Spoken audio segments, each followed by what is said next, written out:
Hello everyone. Welcome to session 3 of module 1, 7 principles of testing. In this session, I'll explain you one by one the 7 principles of testing. So let's get started. So there are 7 testing principles which offer general guidelines for common for all testing. So 7 testing principles are: testing shows the presence of defect. Exhaustive testing is impossible. Then third principle is early testing. Fourth principle says defect clustering. Fifth principle says pesticide paradox. Sixth principle is testing is context dependent. And seventh and last principle is absence of error fallacy. So we'll understand these principles one by one. So principle 1, testing shows the presence of defects. What does it mean? So testing can show that defects are present, but testing cannot prove that there are no defects in the software. So this principle means that when you are testing something, when you are testing a software, you find defects. And that way you can say that there are defects in the software, but you can never claim, you can never say, you cannot prove that there are no defects in the software. Even if in the later cycles when you stop finding critical defects, but still when the software goes into production, there might be some environmental changes or environmental configuration or hardware configuration in the production environment that might cause the software to fail. So you can never prove that there are no defects in the software.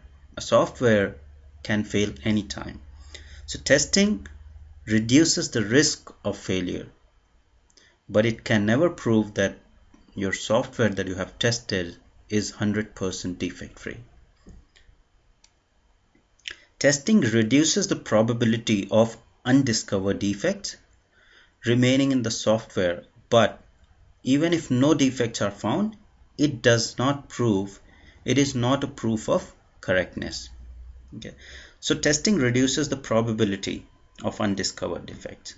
So once you start testing, you find more and more defects, and in the later phases of the software development, in the testing cycle, you start finding very less defects because you have almost discovered most of the obvious defects. But still, it is not proof of the correctness that your software is completely correct and defect free. So for example, let's take an example to understand this. And in ISTQB book, there is a very good example about explaining this principle. So if you only see white swans, you can say that all swans are white. But as soon as you see one black swan, so you cannot say all swans are white. So similarly, in software context, if you are executing test cases and you have executed hundreds of test cases and you did not find any defect in those test cases till now that you have executed, you still cannot say that there are no defects in the software, because there might be defects in other areas of the software, in other execution or in other scenario that you would be testing in future. So it doesn't depend. I mean, as soon as you find one bug, you can say that software is not defect free. All right. So just understand the context of the swans, that as soon as you see the black swan, you cannot say that all swans are white. So similarly, as soon as you find one defect in a software, you cannot say that software is defect free. So that's principle number one, that testing shows the presence of defects, but it doesn't prove that there are no defects in the software. Principle 2 says exhaustive testing is impossible. Why is exhaustive testing impossible? We will understand by taking certain examples and see why you cannot test a software exhaustively. Testing everything, all combinations of inputs and preconditions, is not feasible except for trivial cases or very small cases. So if you have very small scenarios wherein you just want to cover all the combinations or input, you can do that, but for complex combinations it's not possible to cover all the preconditions or all the input conditions for testing. Instead of exhaustive testing, we use risks and priorities to focus testing efforts. So we do not do exhaustive testing. We prioritize our test cases, our test efforts based on the risks. So if a module has high risk, so we prioritize our testing based on that, and instead of testing everything, we used proper test design techniques to test the boundary conditions like boundary value analysis, equivalence partitioning. Rather than testing everything, you just find the valid partition and invalid partition, apply boundary value analysis, test conditions there and test it, rather than testing all the input combinations and preconditions. So based on the risk and priorities, you need to focus the testing efforts. So why exhaustive testing is impossible? Let's take an example for this. So can you imagine how many tests would you need to do complete test for a one-digit numeric field? So suppose on a web page you just have a text field which just accepts one-digit numeric field. How many test cases can you think of for that single scenario if you are doing an exhaustive testing? So one-digit numeric field will be having 10 inputs of the valid numbers, that is 0 to 9. So valid values 10 numbers. Then invalid scenarios could be 26 lowercase characters, 26 uppercase characters, and then some of the special characters and punctuation and blank value. So if you sum up these, it comes to somewhere around 68 to 70 tests for this example, just one digit on a text on a web page, where you need to, if you are going for exhaustive testing, you'll be having 68 to 70 tests to do. That is still, you can do that if you want, but it is still 70 test cases and not advisable to do those test cases at all. There are better techniques to design your test cases and achieve the coverage that you want with those test cases if you do better test design for these scenarios. Then example 2. So if we take an example where one screen has 15 input field and each having 5 possible values, then to test all of the valid input combinations you would need 5 to the power 15 tests, which comes to the huge number you can see on the screen. So each input, there are 15 input field, each input field accepts 5 possible values. So you can see the number of combinations that you need to execute to test, to do exhaustive testing of that one web page. And you can imagine in banking and e-commerce websites, there are, in every page there are 10 to 15 input fields which accept more than 5 values. So it is very unlikely that the project timescales would allow for this number of tests to execute. Okay, so that is why principle 2 says exhaustive testing is impossible. You cannot test all the input conditions, input combinations, and preconditions for the software.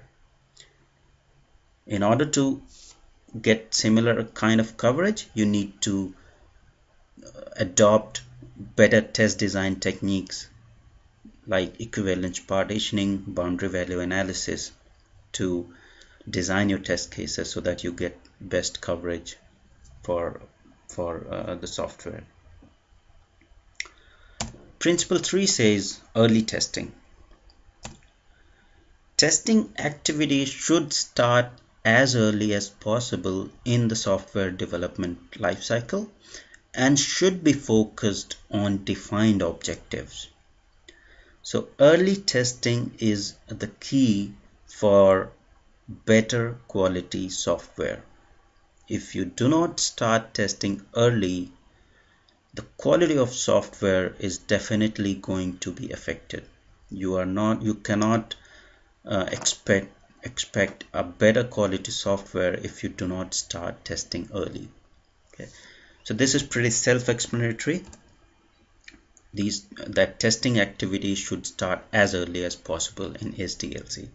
So early testing, like early test design and review activities, should start because it's cheap to find and fix defects in initial phases of SDLC. So once SDLC starts, once the requirements gathering starts, once the design phase starts, once the coding starts, so testing should be involved from those initial phases of SDLC, from the requirements itself, so that if there is any gap in the requirements are not clear, the requirements are not testable, testers can provide their inputs into the requirements or into the design, and that can be rectified in the initial phases itself, rather than finding defects in the testing phase and then again going back and changing requirement, changing design, which costs you a lot of money and a lot of time already wasted. So early testing is the third principle. So your testing should start as early as possible in SDLC. After development, objective should be to find as many integration system defects as you can. So since the testing should start as early as possible, so most of the requirements should be requirement defect or design defect should be able to testers should be able to find in the early phases itself. And the objective of each phase after development is done should be to find as many integration or system defects as the testers can. The user acceptance testing or UAT testing UAT objective should be to find out if the software meets end user requirements. So these are the defined objectives of different phases, different testing phases. So in the early testing, in the early phases of SDLC, testing should focus on finding any design or requirement issues. In the functional testing and system testing phases, testing should focus on finding as many integration or system defects as test team can. In user acceptance testing phase, the focus should be to find out if the software meets end user requirements or not. Then in maintenance testing, objective should be to ensure that there are no new defects introduced in the system by changing the software or fixing the defects. So that is known as regression testing. So in maintenance testing, if there is any change done in the software or fixes done in the software, so the focus should be to ensure that there are no new defects introduced into the software. And if we continue testing production use, main objective should be to assess system availability and reliability. So the main objective of testing a production environment is to ensure that the system is always available and reliable for the end user. So principle 3 says start testing as early as possible. Do not delay the testing process to later phases. Otherwise, it will be again huge amount of effort in rectifying those design or requirement issues and then again testing it. Principle 4 says defect clustering. So what does defect clustering means? It means that a small number of modules contain most of the defects discovered during pre-release testing or show most operational failures. So defect clustering means that there is in any software there are a small chunks or small modules in that software which have most number of defects are in those modules. So most of the testers have noticed that defects tend to cluster. Why it happens is because defect clustering happens because an area of code is complex and tricky. So if an area of code is complex or tricky, it will be implemented, that there will be complexity involved in implementing that area or code, and because of that complexity involved, there will be more number of defects around that complex area. Then changing software and other products tend to cause knock-on defects. So this is also seen in the software, that whenever you change software or whenever you fix some defects in the software, it causes knock-on defects, causes more defects around the area. So that's the another cause of defect clustering. Then testers should use this information when making their risk assessment for planning the test and focus on known hotspots. So defect clustering information, like if you most of the testers would know about the complex areas, complex modules of the software, and they should take this information and they should use this information in doing risk assessment for planning their future test cases, because they know the hotspots, that these are the main areas, these are the main modules where most of the defects were in previous release, and there are changes coming around in these modules, and so there is high risk around these modules, and so the tester should focus proper test cases around those hotspots or those modules to test that thoroughly. Then the principle 5 says pesticide paradox. What does this mean? If the same tests are repeated over and over again, eventually the same set of test cases will no longer find any new bugs. So suppose you have a test suite which has 100 test cases, and in every build cycle, every build that you get from the developers, you execute same set of test cases without any modification for another, say, 5 to 6 cycles, you are not going to find any new defects in those test cases, because whatever defects were associated with those test cases have already been found, fixed and rectified. So same set of test cases will no longer find any new bugs for you. So that is what pesticide paradox means. So it's taken from the actual. So suppose you are using same sort of pesticide for agriculture to kill the insects of the crops. So eventually, after like 2-3 years, those insects are no longer being affected with the same kind of pesticide. So you need to change that. You need to change the pesticide to be it more effective on those kind of insects for the crop. So similarly, for the test cases, you need to modify the test cases again and again in order to find new bugs in the software. So if same set of test cases is repeated over and over again, you won't be able to find any new bugs in later cycles.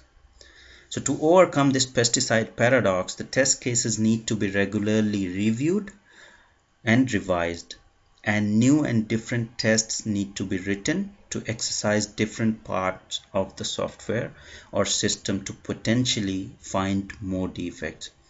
So in order to overcome this pesticide paradox, you need to update your test cases, you revise your test cases, and new test cases need to be added in that test suite so that you should be able to like find new defects around the software. So as the hotspots for bugs get cleaned up, we need to move our focus elsewhere, because some same set of tests would not find any more defects. So if there are hotspots like the modules which are complex and which have most number of failures, once those hotspots are being cleaned up and the test cases that you have are all passed around those hotspots, then those same test cases, if you execute again in the next cycle, it's very difficult to find any new defects around those hotspots, because those defects have already been fixed and passed the test cases. So same set of test cases will not find any more defects for those hotspots. So over time, focus should be changed from finding coding bugs to looking at like requirement bugs or design issues of the software. Then principle 6 says testing is context dependent. Testing is done differently in different contexts. For example, safety critical software is tested differently from an e-commerce site. So testing is context dependent means that testing is done differently in different contexts. Safety critical software will be tested differently from an e-commerce website. So not all software systems carry the same level of risk, so different approach is taken to test softwares in different contexts. So because safety critical applications have more risk associated with them, e-commerce site has lesser risk because it doesn't harm, it doesn't risk any human life of so because of that, safety critical software is tested. The context or the way the safety critical software will be tested is different from the e-commerce site. So for example, if you have a family website where you just keep the information of your family members and details of your family members, ad hoc testing is enough. No tool is used, just manual testing is enough for that. But if you're testing an e-commerce application, so see how context changes. So family website is also a website, e-commerce applications is also a website, your shopping website. So more testing needs to be done for this website's functional, non-functional attributes, and different tools are also used, and general company procedures and guidelines are followed. So since the context of family website and e-commerce application are different, that's why the testing done for e-commerce application is different from the family website.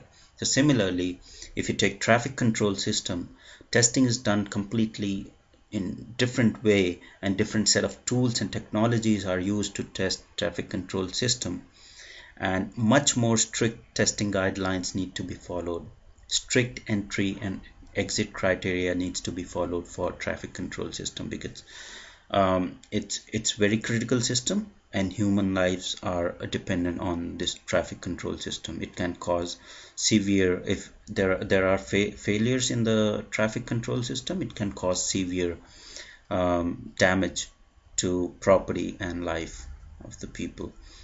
So principle 6 says testing is context dependent, because software are different. So based on the context in which for which you are developing the software or testing the software, you're testing the way of testing that software, the tools that you use to test that software will be different. Now, seventh and last principle, absence of error fallacy. What does this mean is fixing and finding defects does not help if the system built is unusable and does not fulfill the user needs and expectations. So if you're testing a software, you are finding defects, all the defects are fixed, and your software is working perfectly fine, all the performance is good, you're getting good response from the software that you are testing, and it doesn't fail at all, it's very good quality, but it's not usable for the end user. It's not what an end user wanted, then it's of no use for the end user. So even if there are no errors in the software, it does not fulfill the user needs and it's unusable. So the customer who buys the software does not bother about number of defects until software directly affects them and is unstable to use. So they are more interested in software fulfilling their requirements and does what they want it to do. Okay. So absence of error fallacy means that you can feel that software doesn't fail, it doesn't have any major issues, major defects, it has good response time, but if it is not usable, it is of no use for the end user. Okay. So that's what principle 7 says. So the software that you're delivering should meet end user needs and expectations. It should be defect free, it should be should have good performance, and it should fulfill the end user needs and expectations. So to conclude, in this session we learned 7 principles of testing and understood in detail what all these seven principles of testing means. So testing shows the presence of defects. It does not show that there are no defects in the software. Exhaustive testing is impossible. You cannot test all the input combinations of the software. Early testing means you start your software testing activities as early as possible in software development lifecycle. Defect clustering means there are some modules in the software which are complex or not implemented in a right way, which contain the maximum number of defects in the software. And pesticide paradox, if you are using same number of test cases again and again in your future test cycles, you are not going to find any new defects in future unless until you modify and update your test cases with new test cases and new input data. Then testing is context dependent. So testing is done differently in different contexts. An e-commerce website will be tested differently from a safety critical or air traffic control system.